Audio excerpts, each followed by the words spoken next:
అసలు నిజమైన బలమంటే ఏంటి? అహంకారమా? లేక ప్రశాంతమైన ఆత్మవిశ్వాసమా? రండి, ఈరోజు దీని గురించే మాట్లాడుకుందాం. వినయం చాలాసార్లు దీన్ని బలహీనత అనుకుంటారు. కాని అదే అసలైన బలాన్నిచ్చే ఒక సూపర్ పవర్ అయితే దీన్నే సార్వభౌమ వినమ్రత అంటారు. అంటే ఎంత శక్తి ఉన్నా అహంకారం లేకపోవటమన్నమాట. ఈ కాన్సెప్ట్కి బెస్ట్ ఎగ్జాంపుల్ ఎవరంటే పౌరాణిక పాత్ర హనుమంతుడు. ఆయన కథలోనే అసలు విషయముంది. హనుమంతుడి ప్రయాణం చాలా విచిత్రమైనది. శక్తిని పొందడం, మర్చిపోవడం, మళ్ళీ గుర్తు చేసుకోవడం.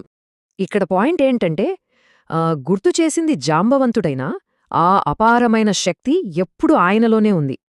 ఆ శక్తి కొత్తగా వచ్చింది కాదు, జస్ట్ మేల్కొల్పబడింది. కావాల్సిందల్లా ఒకే ఒక నమ్మకం.